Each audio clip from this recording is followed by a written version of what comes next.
Great Wall of China is a wonder of the world. Thousands of kilometers of stone, brick, and earth winding over mountains and deserts. It looks timeless, invincible, and eternal. But there's a hidden story behind those iconic stones. A story of cost. Not just the money it takes to build or maintain it, but the human, environmental, and cultural costs that still echo today.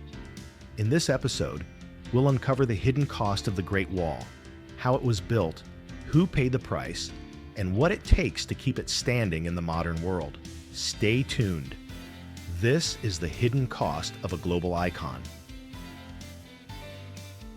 What does hidden cost mean?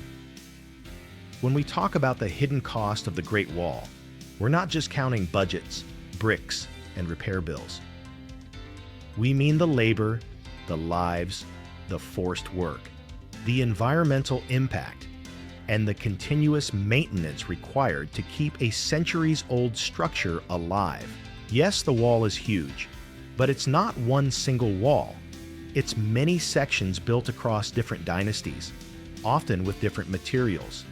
Tamped earth in the west, brick and stone in the east, and whatever local materials builders could find. That patchwork matters. It means different parts age differently, erode differently, and demand different kinds of care. Building the wall, human cost behind the stones. The most famous sections of the wall were expanded during the Ming Dynasty. It wasn't just soldiers building, it was a massive workforce of conscripts, peasants, prisoners, and craftsmen. The work was grueling. Mountain slopes, harsh winters, scorching summers, and long supply lines. Many labored far from home, carrying stones and bricks by hand or using carts and animals along narrow ridges.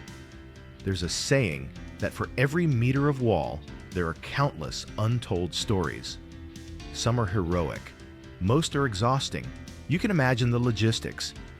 Building on ridgelines means getting everything uphill. It's like renovating a house, but your house is on top of a cliff, and your hardware store is 3 days away. Simple tasks become epic challenges. And yes, there were casualties. The wall's construction took a toll on human lives. Injuries, exposure, disease. The hidden cost includes the workers who never made it home, and the families that lost years to mandatory labor. The wall is a triumph, but it's not a painless one. Materials, maintenance, and the physics of erosion. The wall isn't just stone postcards and textbook pages.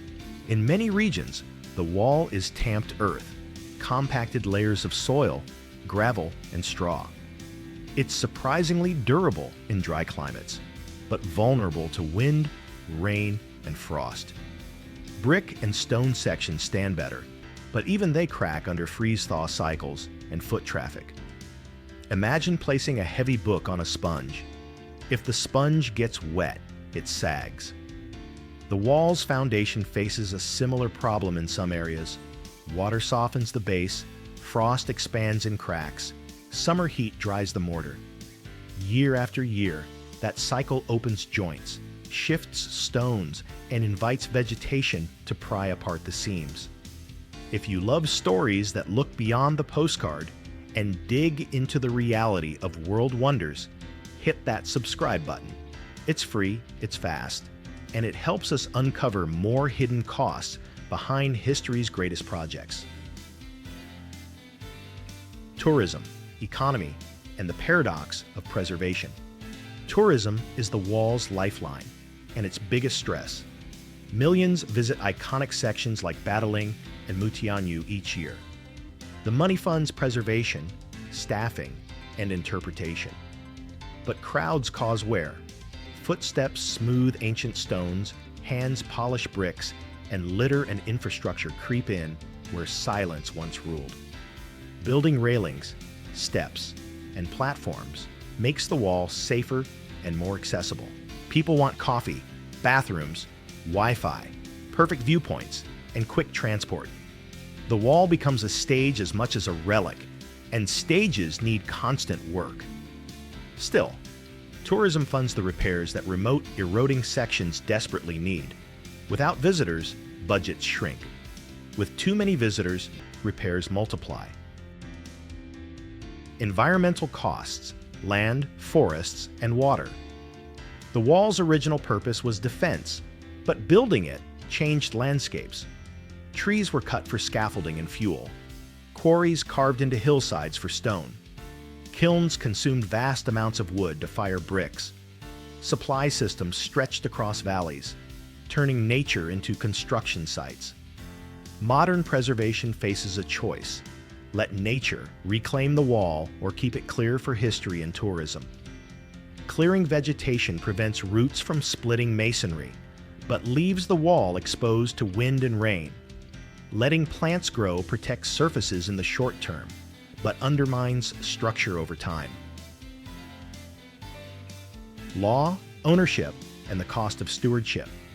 The Great Wall runs across many jurisdictions and communities. Some sections are protected national heritage. Others lie on private farmland or near villages. Different rules, different budgets, different priorities. Stewardship means inventorying thousands of kilometers, assessing conditions, prioritizing repairs, and training local teams to do the work properly. It means legal protections to stop unauthorized construction or scavenging for old bricks. Myths, history, and the price of a legend. The wall carries myths like souvenirs. No, it can't be seen from space with the naked eye. Yes, it's a symbol of unity, but it was also built in fragments by different dynasties for different threats. It's defense and propaganda, brick and story. When people imagine the wall, they see the perfect postcard ridge. But large stretches are collapsed, buried, or eroded.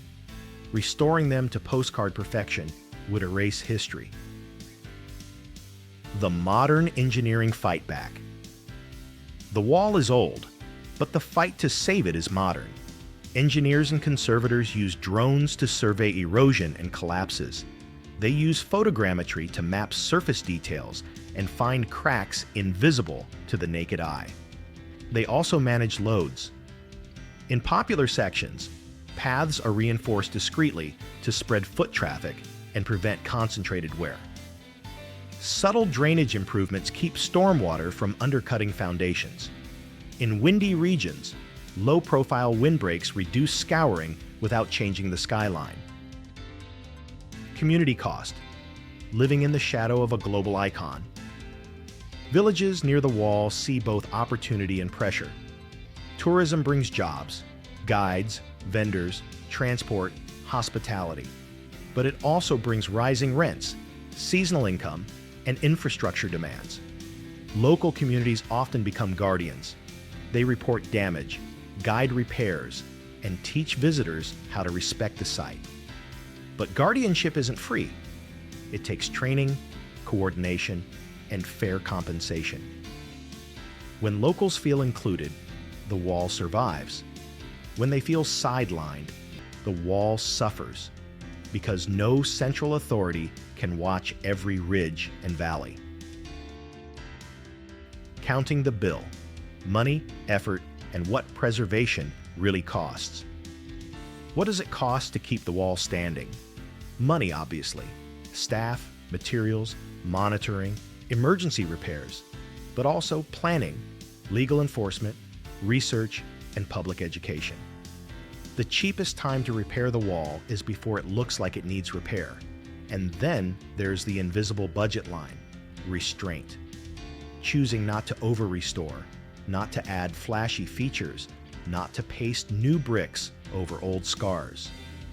Restraint keeps history honest. It's the quiet decision that spends less today, but preserves more for tomorrow. The Great Wall of China is a miracle of ambition, endurance, and stubbornness. It wasn't easy to build, and it's not easy to keep. The hidden cost is paid in hands and hours, in careful choices and quiet repairs, in a promise to history that beauty is worth the work. If you enjoyed this deep dive into the truth behind a global icon, hit like, leave a comment, and subscribe to Megaphiles TV.